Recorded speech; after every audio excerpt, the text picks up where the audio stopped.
So, Joe, last time we talked about the 70s, we talked about the Company for Young Canadians and all the work that went on with that. Um, but you were very prominent in the 70s for another reason, being that you went into politics Yes. and probably some other things too. I don't. So, what led you into getting into politics in the first place? That's in a story in itself. Um, One afternoon, I think it was in August 1975, I was living up on Palliser Crescent then. Um, a knock came on the house door, and this was a friend of mine from Labrador City. He's no longer with us, unfortunately. The late Joe Russo, who had been a teacher in Labrador City, but at that point in 1975, he was already in politics. I think he was Minister of Forestry, maybe. Anyway, Joe, what are you doing here, boy? Well, he said, I had to come and see you. I said, well, come in, come in. We yarned for a while, and he said, the Premier, who was the late Frank Moores at the time, um, is interested in you becoming involved in politics. I said, oh, well, I'm not interested in becoming involved in politics. So we had, I don't know, a cup of coffee or a cup of tea or something or other, and he left the house, and I thought that was it. Darn if he didn't knock on the door again the next day. And Joe, what now?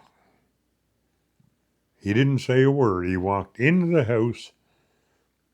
We had a wall on the phone we had a phone on the wall that particular time. He walked over, picked up the phone, dialed the number, and said, here. And I took the phone, and it was Frank Morse, the Premier.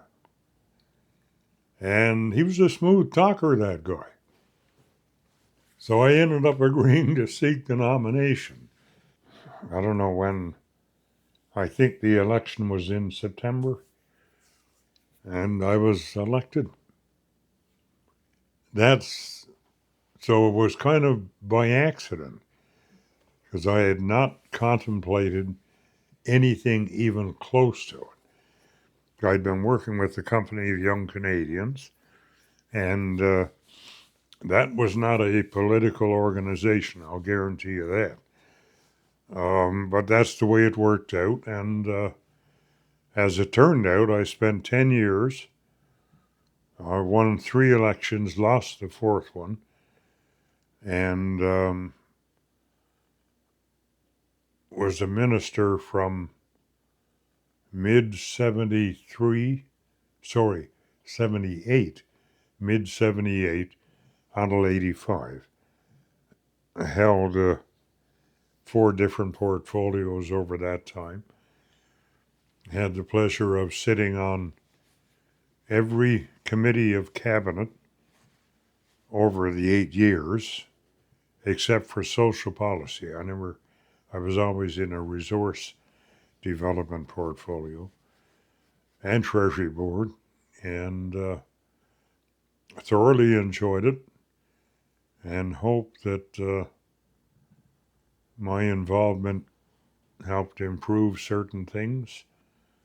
I know it did help in 2 or 3 instances, but someone else is going to have to judge whether I was worth my salt or not. That's not my job. So, what were those successes that you know of? Oh, um, well, people seem to, some of it was just minor stuff, like rebuilding and paving the road to Northwest River from here was useful. But the most significant thing in my opinion, well, let me go back to 1981. There had been some preliminary discussions, I guess, about a change necessary to Section 35, which dealt with Indigenous people, then called Aboriginal people. And I was the minister responsible in this province for Indigenous people. So the Prime Minister convened a meeting in Ottawa of all the premiers, all the first ministers in the country, plus all of the Indigenous leaders. There's quite a gathering of people in one room to make two changes to Section 35.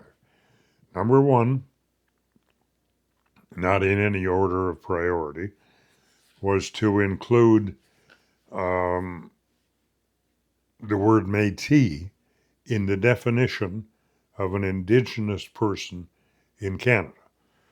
And I was kind of excited about that because that's what I am.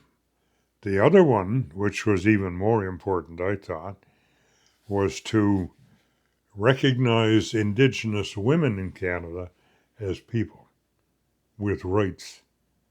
Prior to that, they were chattel. Now it sounds crude now to even say the word, but that's the way it was. And believe it or not, in the debate that took place that day, it was carried over to after supper.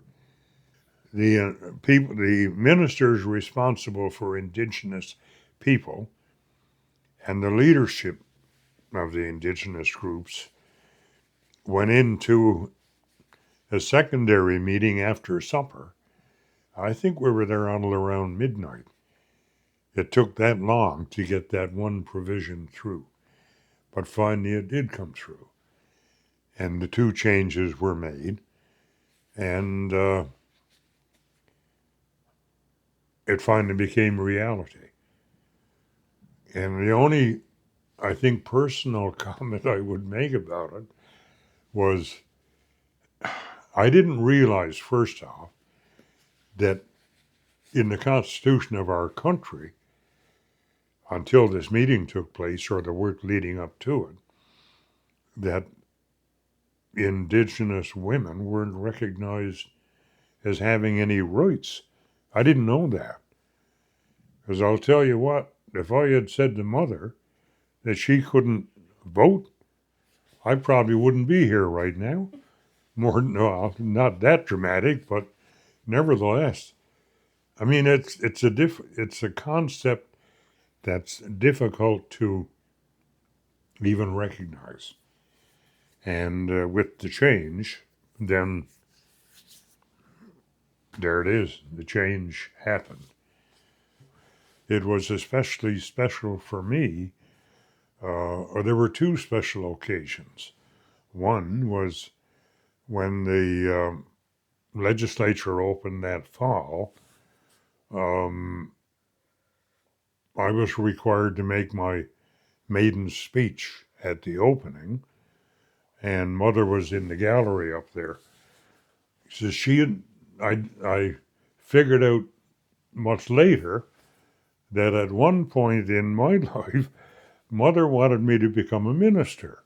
She didn't say that, but the way she was directing me, I mean a minister of the cloth, not the kind I became.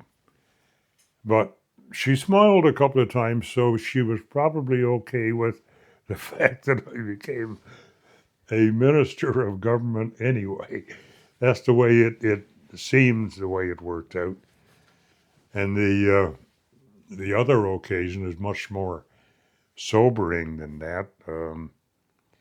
Mother passed away in 1980,